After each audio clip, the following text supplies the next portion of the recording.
Pada rapat usulan program legislasi daerah atau Prolegda 2023, DPRD Banjarmasin untuk sementara mengusulkan 8 raperda, sedangkan 8 raperda inisiatif DPRD Banjarmasin tersebut, 7 diantaranya raperda perubahan atau revisi, hanya sebuah raperda yang baru, yaitu raperda pemberian insentif dan kemudahan investasi di Banjarmasin.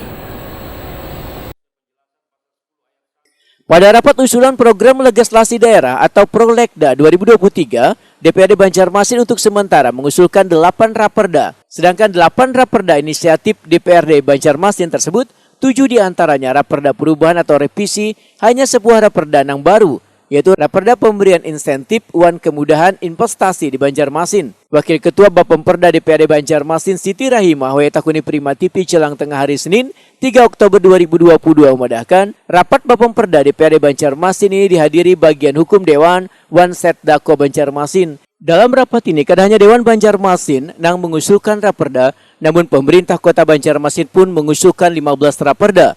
Politisi Partai Gerindra ini menegaskan bila jumlah raperda tersebut masih belum final masuk dalam Prolegda 2023 sebab rencananya DPRD Banjarmasin akan menambah usulan 2 raperda sehingga Prolegda 2023 nantinya akan berjumlah 25 buah. Siti Rahimah menambahkan Bapemperda akan kembali menggelar rapat untuk memastikan jumlah Prolegda 2023.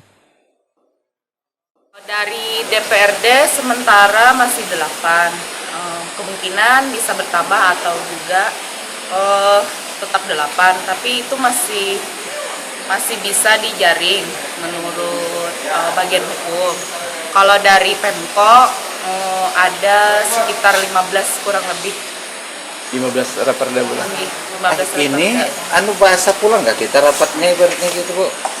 Kan dulu biasanya Bapemperda 2022 kan ada mulai awal tuh ini apa ibaratnya memperbaharui lagi kah apa harmonisasi. Ini iya, itu kan yang terdahulu sudah selesai. Artinya kita memasukkan perda-perda yang baru sesuai dengan kebutuhan yang misalkan dari masyarakat membutuhkan apa, jaringan-jaringan, misalkan kita penjaringannya dari situ berdasarkan kebutuhan. Tetapi kan ini kita kebanyakan untuk dari Pemko kita berdasarkan dari visi misi wali kota untuk meningkatkan PAD daerah.